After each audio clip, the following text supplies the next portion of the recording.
Hey, what's going on, everybody? It's episode 160 of the Audible Farm podcast, and this episode is brought to you by Couchtown Coffee. I know almost everybody drinks coffee in the morning. Why are you going to the store to get coffee? I know you're like, it saves me time, and it's like, oh, it really doesn't. You should check out some Couchtown Coffee. You can grind it at your house, you can brew some at your house. It takes pretty much the same exact time as it would to sit and wait in a line at a Starbucks or something like that. So it's roasted right here in Iowa. It's always fresh. They roast the coffee for you and then ship it to your house. It's going to be some of the freshest coffee you've ever had in your entire life. Don't believe me? Try it out for yourself. Go to couchtowncoffee.com, find a coffee you like, and make an order. And when you do make an order, let them know Audible Farm sent you, and they'll knock 20% off the price. Why? Because Couchtown Coffee is that awesome. Thanks, Couchtown. This is another solo episode. I really debated doing an episode this week or not, but I figured I better do one. And then I was like, well, maybe I'll do another solo episode. I should do another replay episode. I was thinking about replaying the Danny Rabin episode from Marbin. I don't know what number it is. I was probably about 2 years ago maybe when I did the episode. But he recently had a kid, so congrats, Danny Rabin from Marbin. That's really cool. It's really awesome. He's a great guitar player. He's a funny guy. He likes to talk about all sorts of goofy stuff. I had a riot sitting down talking with him on the podcast. I would love to have him back on for another episode. I know they just recently started a Marvin podcast. Do you even shred, bro? Hashtag, Marvin strikes back. Eric Clapton is God. All that stuff. It's so funny. I love it. They're cult favorites on the internet. So if you haven't checked them out, check them out. So congrats, Danny Rabin. Like I said, this is a solo episode. It's pretty much, that's what I talk about, is stuff like that. I just like what's happened recently in music around me, or people that I've seen online, just some certain things that have gone down, people releasing music. I talk about gear.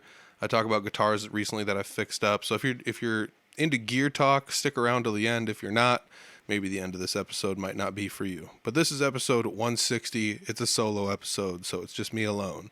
I'll see you on the other end of the intro. It's the Audible Farm Podcast with your host, Peter Stockdale.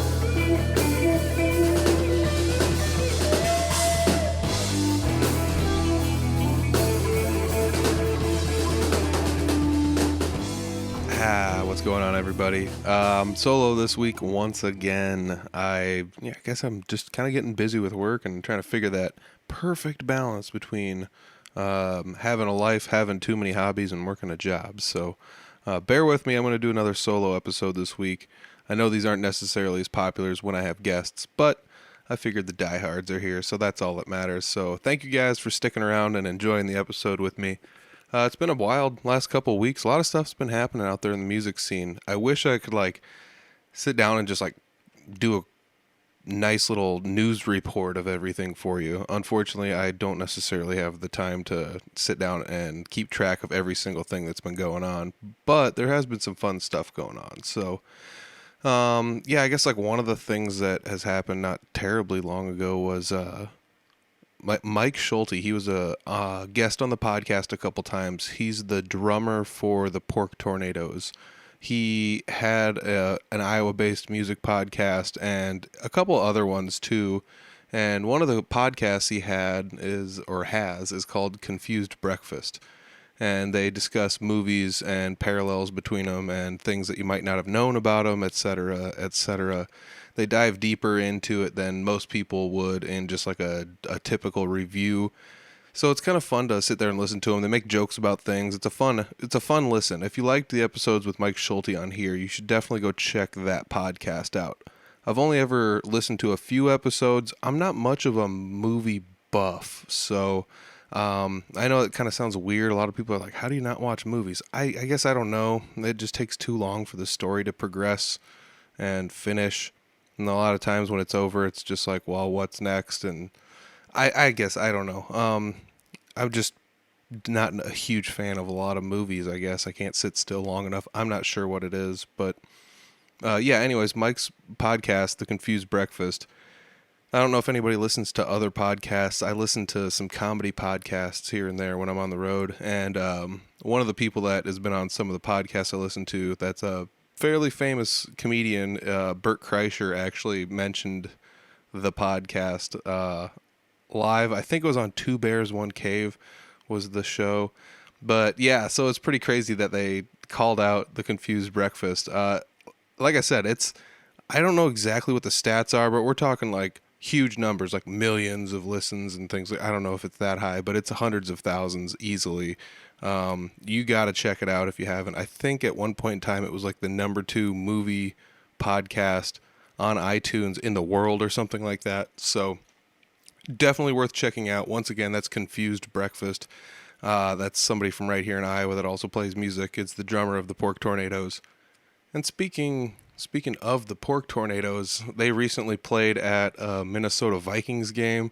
I saw they got a custom jersey out of all that. That's pretty sweet. So hats off to Mike for that, and everybody from the Pork Tornadoes.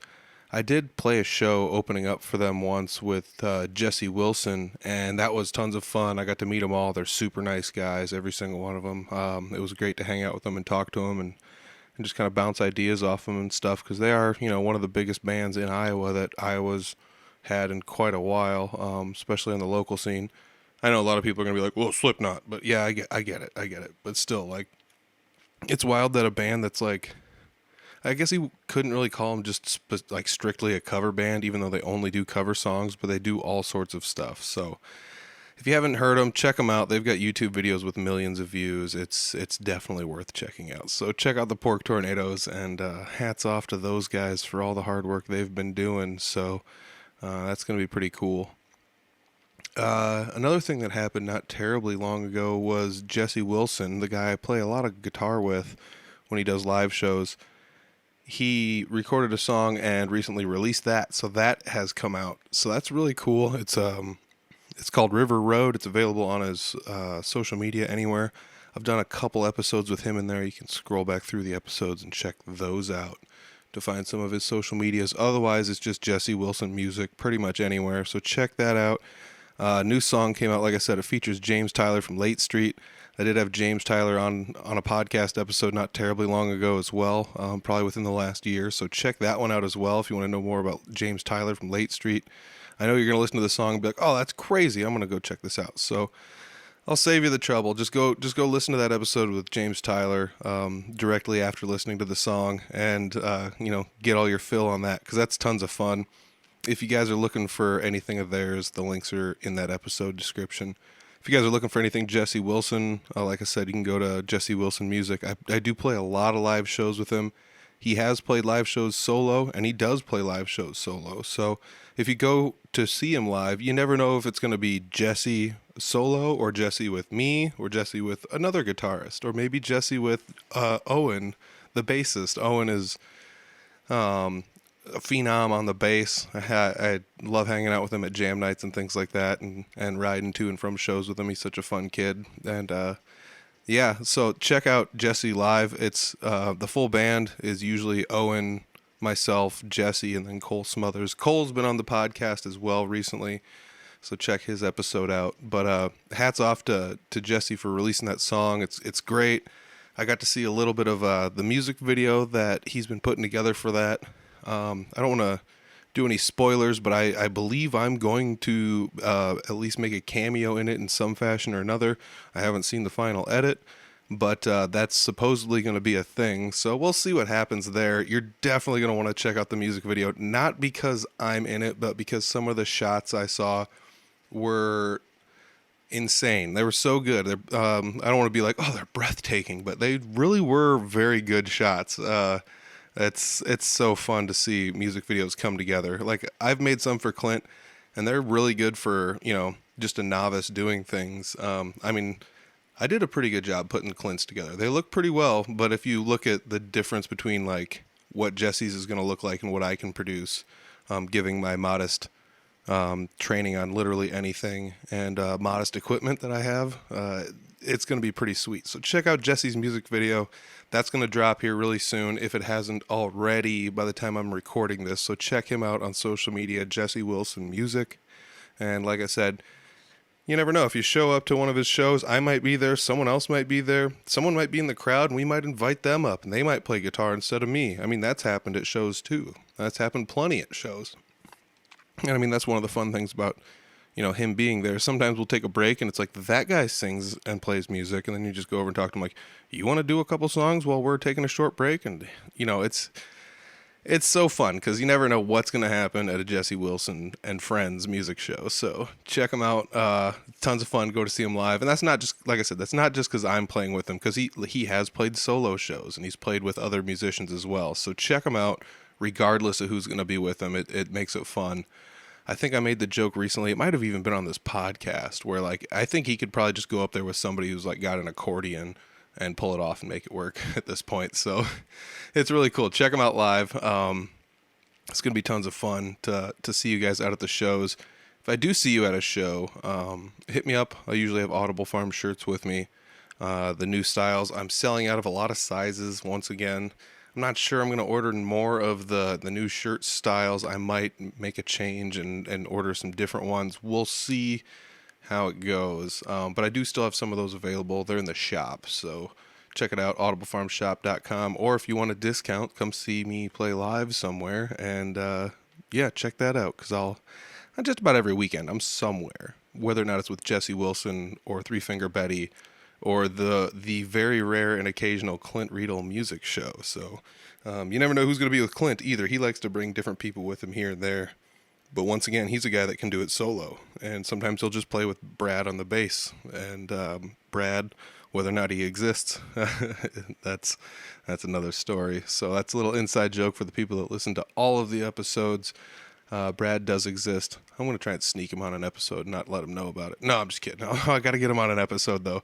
You guys should all pester him a little bit and say, hey, Brad, you should go on the podcast sometime and talk. So, yeah, one of the cool things I think about, like, Jesse being flexible with other musicians is I bet he would attribute it to this. I definitely attribute it to this, and it would be going to like open jam nights or acoustic sessions and just sitting in with other people and trying to play along with them.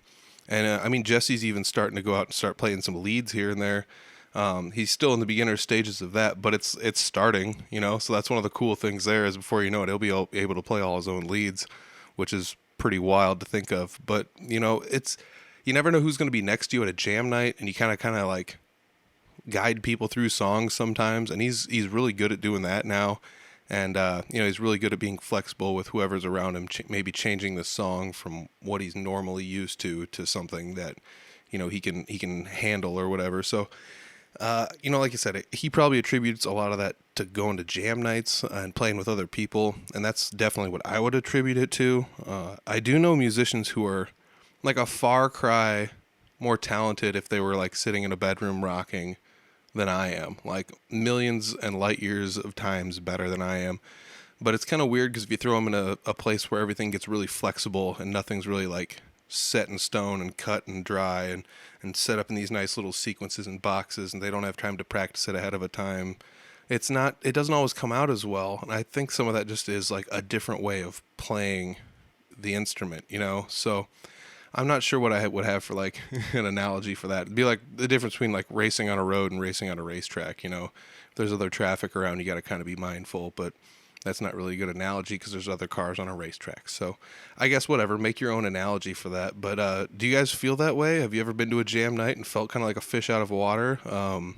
And before you know it, you kind of start coming to your own and figuring your way out and figuring out what you need to do, or do you not think that's the case? Do you think some people just have the gift of playing with other people?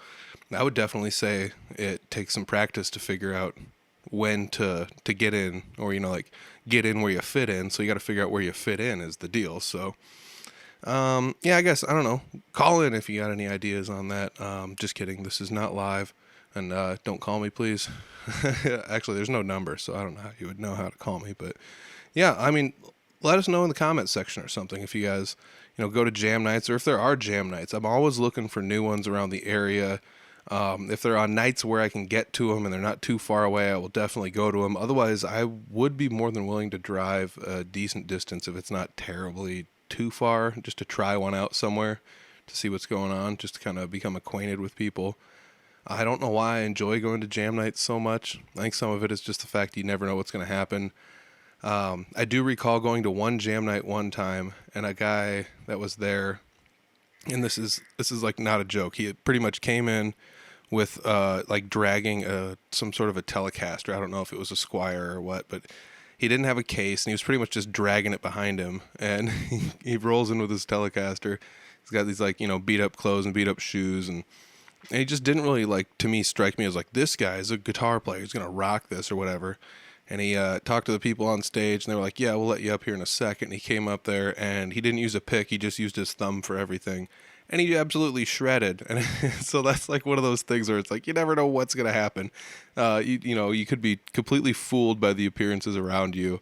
It's just a never know situation. Plus, if you know the musicians, you never know who's gonna team up with who and how it's gonna sound, because depending on who's with who, things can kind of get wild. And that's like one of my favorite things. I remember going to the jam nights at Patty's Pub in Des Moines, or in Fort Dodge. Those were the ones that Jeremy Ober ran, yeah, like right downtown in Fort Dodge. And Patty's isn't there anymore, but Jeremy used to do one once a month there. And I was a host musician on one occasion, and most occasions I just showed up and played. And I didn't realize how busy those were, because some of those, it was like you're lucky to get 4, 5, 6 songs in, and then you might be done for the night, just because there's 15 guitarists in the building and 5 bassists and 4 drummers and a handful of acoustic singers, songwriters, and things like that. So you never really know who's going to be there and how much time it's going to take to fit everyone in. Some nights, when I was going back to school, so some nights I would go to school in the morning, work in the afternoon, and then come home and do all my homework. When I was done, I would drive back down to Fort Dodge, and it was probably like 10:30 or so, and I'd go to those jam nights, and I just really enjoyed going to those. And that was when I was first starting out. I was still pretty new at playing guitar with other people, and I was always really nervous. And no matter how late I came in or who I tried to hide behind, or I'd come in and I wouldn't even bring a guitar. I'd just hide in the back, and Ober would be like, "You got your guitar with you?" And I'm like, "Yeah, I do." He's just on the PA, and they get done with the song, and he just be like, "Looks like Peter Stockdale walked in the building. You got your guitar with you?" And it's like, "Yeah, I got my guitar." And it's like, "You better bring that thing inside." So I'd bring it inside, and of course he'd egg me on to play some songs, and I always had tons of fun doing that. And I don't know if it's just the company that's being kept around some of the jam nights I'm used to going to, or what it is, but I really enjoy watching people play. And some of the jam nights I've been to more frequently, like the Patty's Pub Jam and the Barnum Jam Night that's at the Junkyard on Tuesdays from 7 to 10. You're welcome, Ashton, for giving you a free plug there. But going to those, we kind of start to know who some of the people were, and I've started to see some of the people who haven't been playing as long as I have, or just recently picked up the instrument and watch them grow. And some of them are more talented than I am, and they've been playing, 3-4 years tops. And it's like, this is insane to watch these kids grow up and get this good at an instrument. There's so many people that are so talented around the area. And I feel like that is maybe comes from the fact that, like, the more you learn about something, the less you realize that you actually know. I think the original saying is something, what is it? As the island of our knowledge grows, as do the shores of our ignorance, I think is what it is. But, you start to realize, like, oh, there's a lot out there I actually don't know. So the more you start learning, and you're like, oh, this guy's doing a lot of chicken picking. I don't know anything about that, or whatever. And, that guy's doing a lot of sweet picking. I don't know anything about that, and this guy's doing tapping. And it's like, I can do some of that, but not as good as this guy, or whatever. So you start to like pick out these things that you can see people doing here and there. And some people are like lean more towards blues. Some people lean more towards metal or country or whatever it happens to be. And you start to realize I need to work on some things in order to get up to this person's level, or it's just inspiring. It's not necessarily competition per se, but it's definitely inspiring to see other people playing.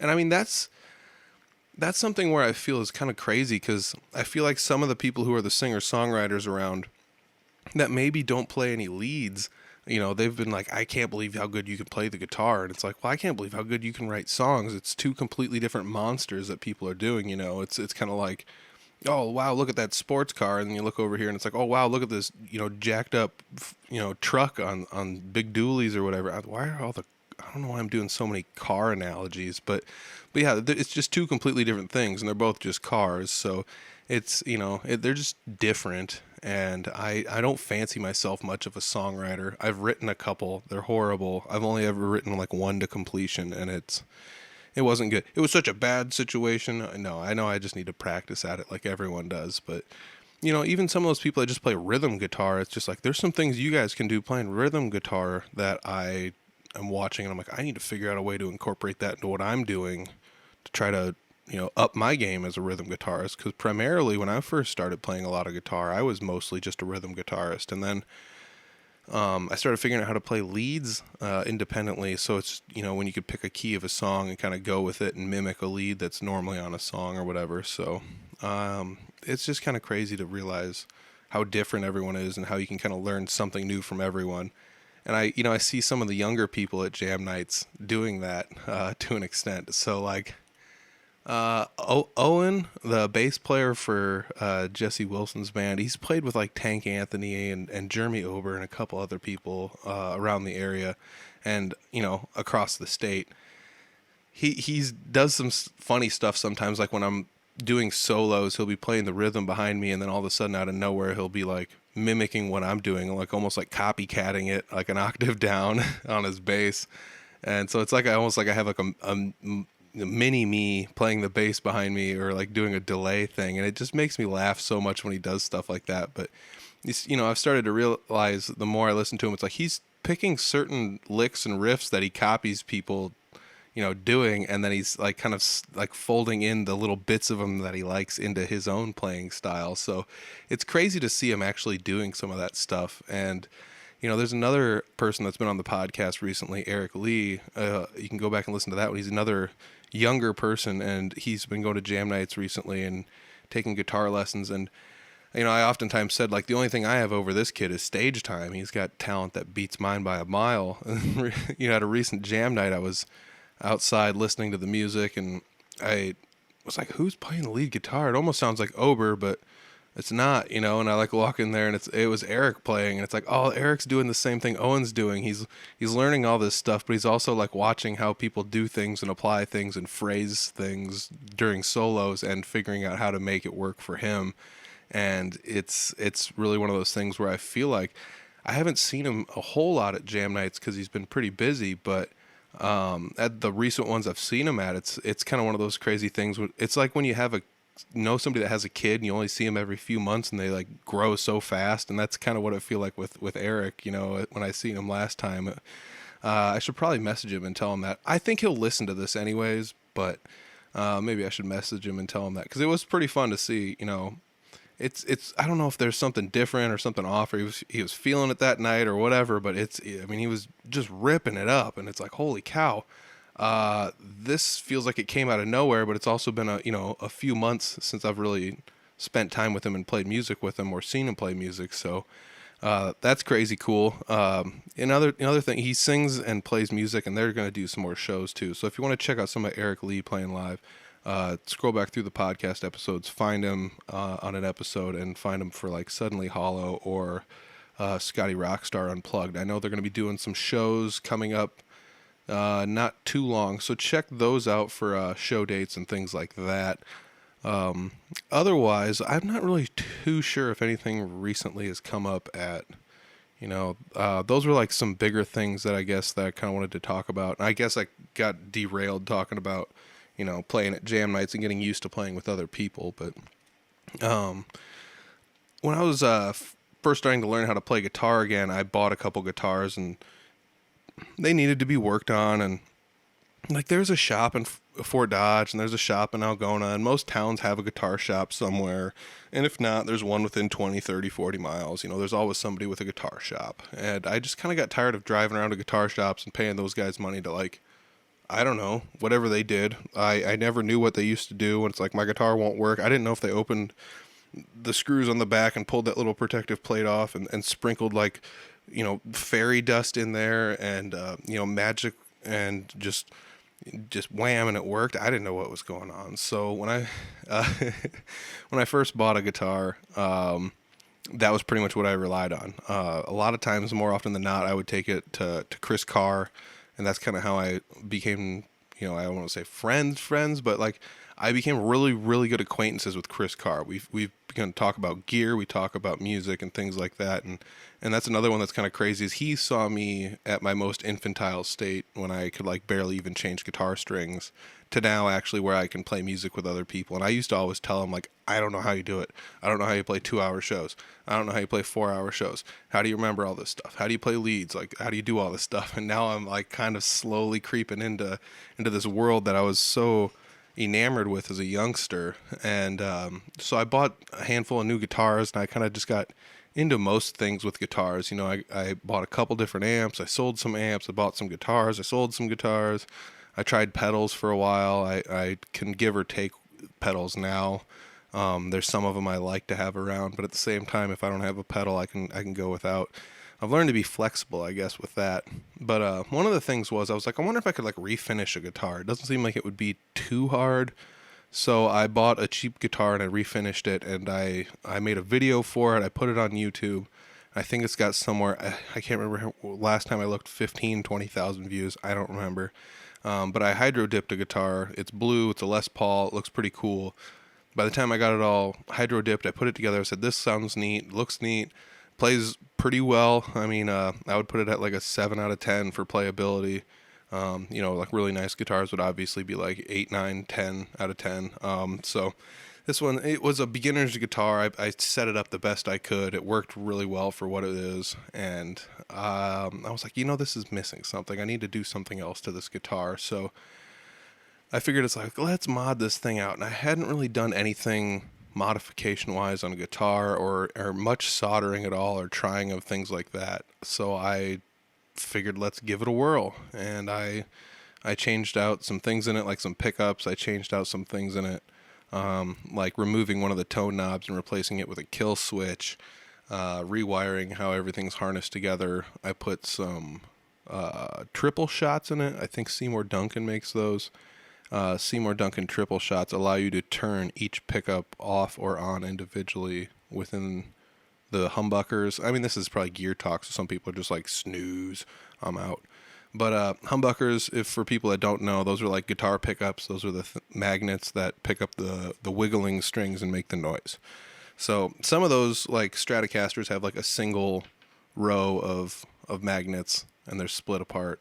Other ones have 2 of those, and they're stuck right next to each other, and those are called humbuckers because they reduce the amount of hum that comes out of a guitar. They buck the hum, so humbucker.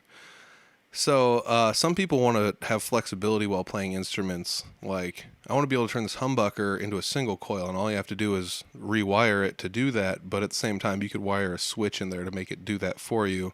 These triple shots are nice because they are really discrete little switches that are hooked up right into your pickup ring. It's like the piece of plastic your guitar pickup screws to, and then the pickup ring obviously screws to the guitar, so that way the pickup is stuck in the guitar without needing to screw directly into the guitar itself. So yeah, it's kind of fun. I'd put some of those on there, and it's got the 3-way switch, and when you sit down and do the math, it's like, man, there's 4 combinations I can have on the guitar pickups. Because you can either do like the front pickup, the back pickup, both of them in series, which would make it a humbucker, or both of them in parallel, which would make them just like 2 single coils next to each other, which is kind of a cool sound too. Pretty much the only thing you can't do is put them out of phase with one another. But if you did, I feel like if you did that, it would not be a pleasant sound. So I haven't tried it, but that's pretty much all, like the only thing it doesn't do. So I don't know, there's like 24 combinations you can make with this or something. I did the math on it once. What do you got here? 4 and 4 and 4 and 4. Yeah, there's quite a few. I think it's 4, 4, 4, 4, that's 16. You got 4 on one side and 4 on the other. That's 24. So yeah, there's 24 different combinations you can do with a pickup. Your 2 pickups and the switches that are on it. So it's pretty cool stuff. And I started modding guitars and things like that. And like I said, I'd never really done anything like this. I would just look things up one at a time. It's like, how do you hook a pickup up to an output jack? And then it's like, what if I want to put a volume knob in it? So I just started stacking things in there one at a time to help my brain figure it out. And I never thought in a million years I'd want to try to do this, because the first guitar I ever tried to do anything to, and some people that are gearheads that are listening to this might be like, whoa, but it was a Steve Vai Gem, an Ibanez Gem, and I was like, I need to rewire this because it doesn't work well. So that was the first one I ever tried to rewire. I got it, it worked, but I had never had less fun doing something in my life than that. And that was when I was young. I was still a teenager, but I came back to it in my 20s and was like, I'm going to try this soldering thing. And it's so peaceful and I enjoy it so much, and learning how to route the wires and make things, just install different things into the guitar that might not normally be in there. And I guess I don't know what I like about it so much, but it just kind of makes me smile to like change things up a little bit. I never thought I'd be someone that was like, this could use some single coil sound in it, but sometimes it comes in handy, and I've done a lot of switching on the fly with things to make either a humbucker sound or different things. So I've gotten used to using the switches on it, and they're not in inconvenient locations, which makes them pretty nice, and easy to use. You can switch without moving your hand too far away from the strings, so you don't lose too many strums while you're changing all this stuff up. And I guess if you know where everything's at, it's a little bit easier. But if somebody's like foreign to the guitar, they might be like, I don't know what's going on here. This is too many knobs. But I guess that's the difference between somebody who's like a gearhead and somebody who just plays the instrument, because those are two different types of people too. I know people that are just like, well, just plug it in. I'll turn the volume knob up to where I want it, and I'll just go. And that's there's people like that, and they're really talented in their own right. They just don't like digging through weird things on gear and things like that. So I guess what kind of brought up the gear talk was recently I had a chance to do some work on a goofy guitar that had another odd wiring scheme. Before that, let's go to this one. So like the next guitar I found that had an odd wiring scheme that I enjoyed was the PVT-60, and that one it's basically like a Les Paul. So it has two humbuckers, you switch between them, or you can have both of them together. So that's pretty much the gist of what's going on. However, the tone knob on the guitars, if you turn the tone knob all the way up to 10, it cancels out one of the coils and makes them single coils. But if you roll the tone knob back to about 6 or 7, it blends the second coil in there and turns them into humbuckers. And then if you turn the tone knob down past about 5, it turns the tone knob into an actual tone knob. So it is kind of a weird wiring scheme. A lot of people are just like, I don't know, this does too much stuff for me. But it is also really neat to see what kind of sounds you can blend in there, because you can still really get like a full single coil sound while blending a tiny bit of the second pot in there to make it sound just the way you want it. So I kind of enjoy having that guitar and playing on that one. But other than that, there's just a phase switch, so you can really get like some Strat sounds out of it if you really wanted to, or some Telecaster sounds. And that was kind of what PV was going for, was like a Swiss Army knife guitar, where it's like we can have single coils, or a humbucker single coil, or a single coil humbucker, or any combination of those. They can be in phase, they can be out of phase, and without realizing it, like I was kind of modding my first guitar almost after that to an extent, but I guess maybe it's just happy coincidence. So a recent guitar I got to work on was called a Gibson M3, and that guitar has a 5-way switch in it. I guess if you've never seen one, look one up. They're kind of goofy looking. Gibson M3. It's like M-I-I-I. So they made a handful of different models of them, but basically there's a 5-way switch on it and a 2-way switch. So with the 2-way switch up, they've got it labeled as 1. And so if you think 1, it's 1 coil, single coils. So this guitar is a humbucker, single coil humbucker. And in position 1, it's the bridge, single coil, if you're on number 1. So 1 being the 2-position switch. I know this is going to sound so... There's probably people listening to this just rolling laughing. But 2-position switch, you're in position 1. All right, forget about that, position 1. Now you get the 5-way switch. If you're all the way back, it just works just like a Strat. So it's bridge and middle, neck. So those are the 5 positions from 1 to 5. But if you flip it to position 2, you're thinking, okay, humbuckers. So I know how this is going to go. It's going to go humbucker, single, humbucker, just same way, but just with the humbuckers activated. Well, guess what? It doesn't do that. Why? I don't know. That's just how they decided to wire it up.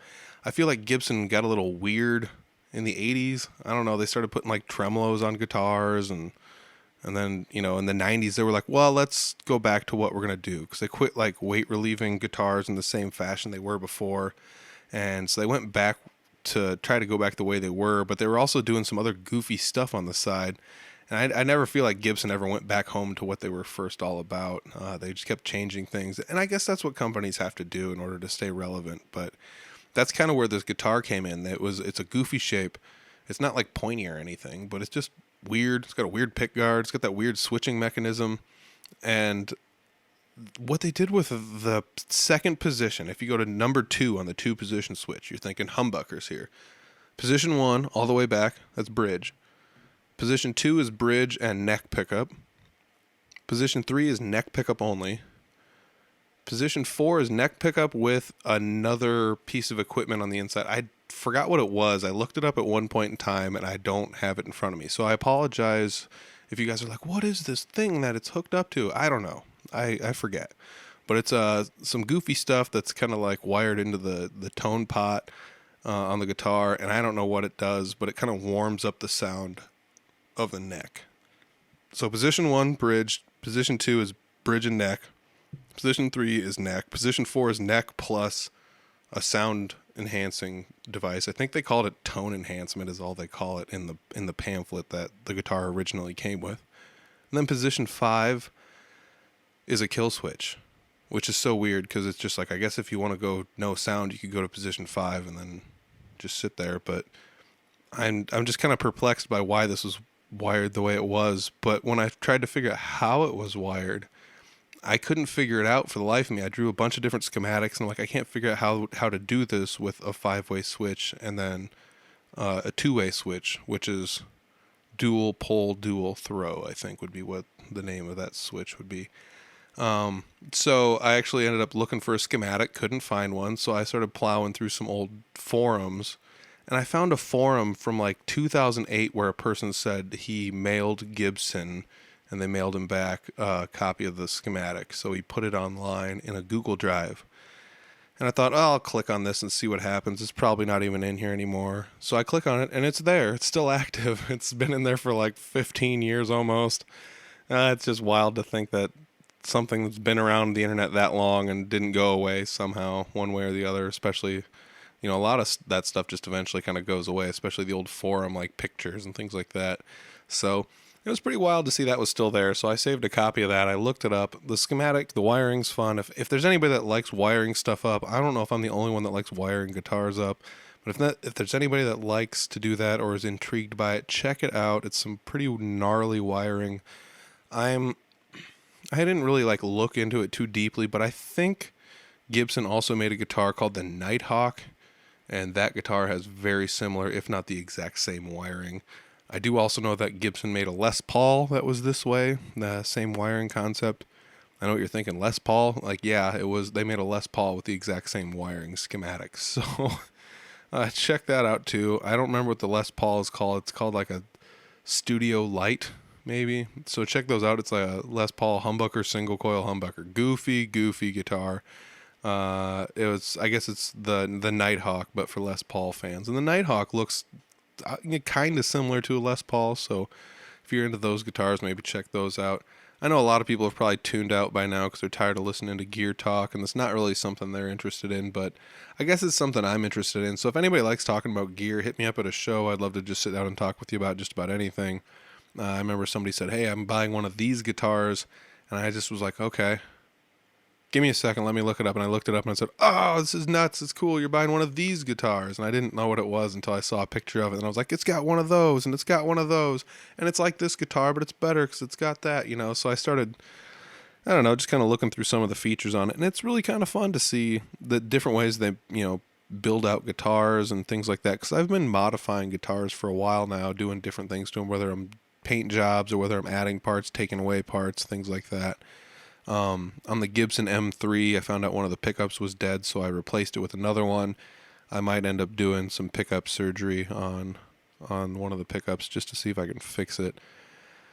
I really don't want to. It's something I haven't done before, but at the same time, once I dive in and do it, it'll be good for me. But I've got some cheaper pickups to take apart first to look at before I start taking apart nice ones.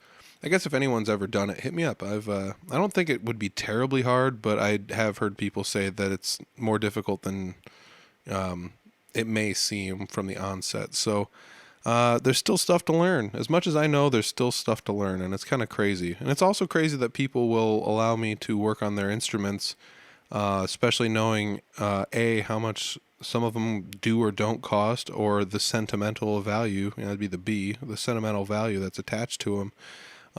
Like I said, that hydro dipped blue guitar of mine, it's like $100 guitar. It's not worth anything. I guess it's sentimental. That's the only attachment I really have to it. And there's a lot of that, but at the same rate, it's just one of those things. It's like, you know, I got to think about how much other people enjoy their instruments that they have, that they play on a daily basis. Because that blue guitar comes with me just about everywhere. It's kind of my backup when I'm playing with certain people. Unless it's Three Finger Betty, then it's the main guitar I use. So it's a guitar I really enjoy playing. I know a lot of people have those, and they kind of build sentimental attachment to guitars, but I've bought and sold a handful over the years, so there's some guitars I don't really have as much sentimental attachment for, but at the same rate, I still do kind of have a nice soft spot for that when it comes to gear or instruments or things.